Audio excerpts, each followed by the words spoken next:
Thanks for joining us here on Scrubbing In. I'm Todd Schlosser, and joining me today is Art Silva, who is our Director of Operations for our Surgical Assist Group. Correct. Is that correct? Yes. Awesome. Now, one of the things that I like to focus on here on Scrubbing In is sort of how people develop their passion for healthcare. So how did you get into the healthcare game, as it were? Well, I got into it late in life. I had other careers, but at a certain point in my life, I had a need to help other people, and I wanted to make a living doing that. And I went back to school, and I didn't know what I was going to become, but I knew it was going to be in the sciences. And then I discovered the physician assistant program, and it fascinated me. And I graduated, and very happy to help other people, to help patients. And then within that, I fell in love with surgery. I call myself a surgery rat. You can call me at 4 a.m, and I just love surgery. For me, it's not work, it's play. So that's how I got into it. Yeah.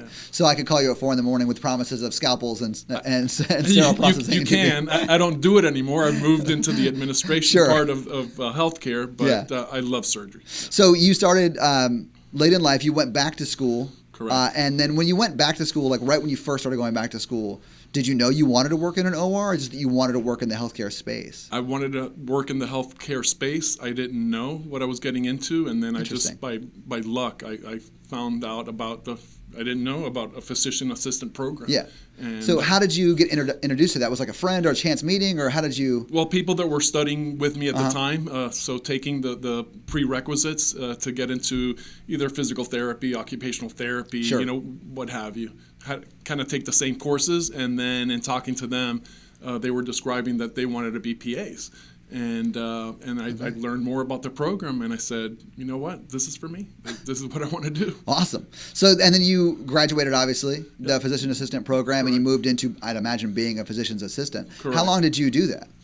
I've been doing this since 2001. Okay. My first specialty was rehab and physical medicine, but I always wanted to do ortho. And at the beginning, when I first graduated, And by ortho, do you mean orthopedic surgery? Orthopedic surgery. Okay.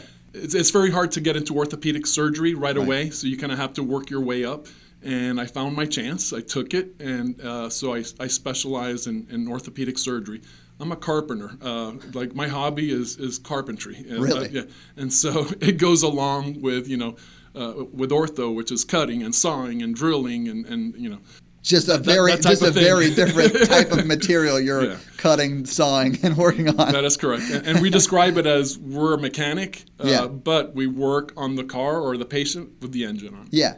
No, that's true. That's true. I have heard of people referring to surgeons as sort of the mechanics of the healthcare industry. And I imagine physicians' assistants are very, they're very hands-on. They're right next to them, or sometimes even assisting with the actual surgery itself, correct? We do. That is correct. But we're a second set of eyes, a second set of hands for the surgeon. I describe being a physician assistant, surgical assist, as being a dance partner with the surgeon. Yeah. You have to know their every move. If they have to tell you what the next steps are, then you're not being a good surgical assistant. Okay. You have to know the dance. So you sort of know the routine, but you follow their lead. Correct, and you have to anticipate what the next instrument is that he needs, and it shouldn't be verbalized. You should just be able to hand the next instrument to the surgeon. So by the time he says scalpel, it's already in your hand to be transferred to his. He doesn't even have to say scalpel. Or hers.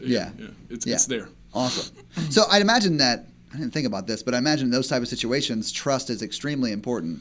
And also building up a familiarity with the surgeon you're working with goes a long way. Is that the case? Absolutely. So how long does it take, say you got a new assignment or you started in a new hospital and you're working with a surgeon you've never worked with before, how long does it take to build up that sort of rapport, for lack of a better word? It depends on your experience. So if you're very experienced in one specialty, then it's right away. They know just, in the first case or procedure that you do with them, how good or bad you are. Right. But how much on-the-job training is required for you? You've had. Yeah. But if it's somebody that just started out, it takes years. It takes years to get to that level. But with specialty care, we try to hire people with experience that are at that level. When you're sort of working in the operating room space, where a lot of things are routine, you're doing the same sort of surgeries all the time, like your specialty was orthopedics. Correct.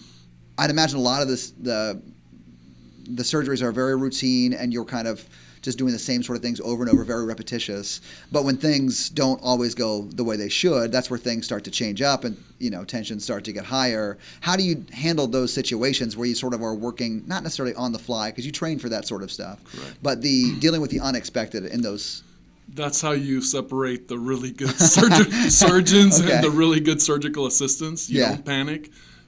You just, you go based on experience. Mm-hmm. If you've done enough cases, this has probably happened to you before. And then you go back to experiences that you've had before and how you solve those problems and move forward. And I've had days in the operating room where I tell the circulating nurse, please call my wife. I'm going to be late. I already know I'm going to be very, very late because things went south. But you work through it, and at the end of the day, hopefully the patient has a great outcome, and you learn and move on. Yeah, I'd imagine that the vast majority of the time it's always a good outcome, at least, maybe even better than that. Absolutely. But there are some situations where the outcomes aren't awesome. It may not be life or death in orthopedic situations, but it may be, the more negative side of the outcomes. How do you guys deal with, I don't know, not getting down on yourselves, or I guess what I'm getting at is like team morale. How do you keep your morale up when things are not going the way that you want them to go? Is that something that you guys have to worry about? Well, with surgical assisting, you don't see the patient before, and you don't see the patient afterwards. Oh, really? Because we don't track them. We're doing only surgical assisting, so we don't round on the patient. It's just surgery after surgery. So you aren't so much focused on the outcomes. We are. I mean, we know when we close, we finish a case and we close that it's a successful case. Right. But again, we don't know exactly if they're in pain or if we solved their problem or not, because we're on to the next case and we don't follow it. So that you, as a physician assistant, you miss that part, because that's how I started. I started working with an orthopedic surgeon where you would evaluate the patient, before going into surgery.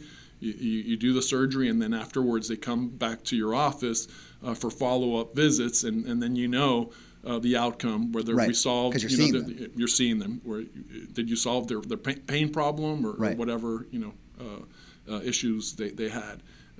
With surgical assists, unfortunately, we don't get to see that. Okay, let me talk to you about, because you had mentioned this before, about how specialty care tries to hire some, of the, let's just say, better, or people who are better physician assistants.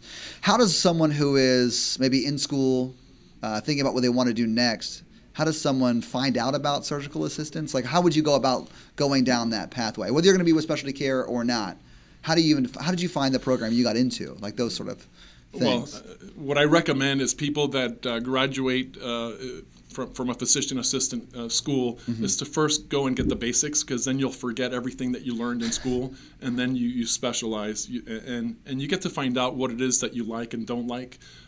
So I knew right away that it was surgery that I liked, and I focused on that, or orthopedics. But first get the basics, and then try to go specifically to what you want to do.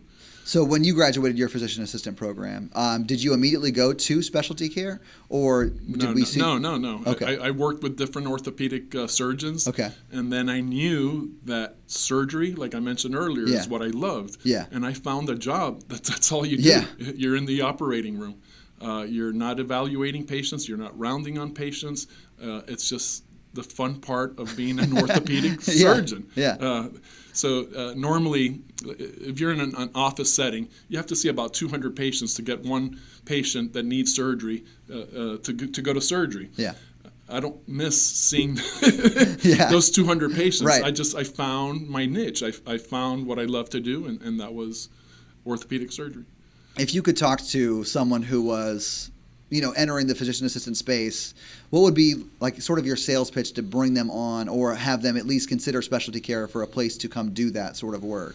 So earlier I said that we only hire experienced surgical assistants, And that's true, but we do hire people coming straight out of school. So we talk to the different surgical assist schools or PA schools in our area and try to identify through their professors, who really would like to be in our surgical assist business or surgery.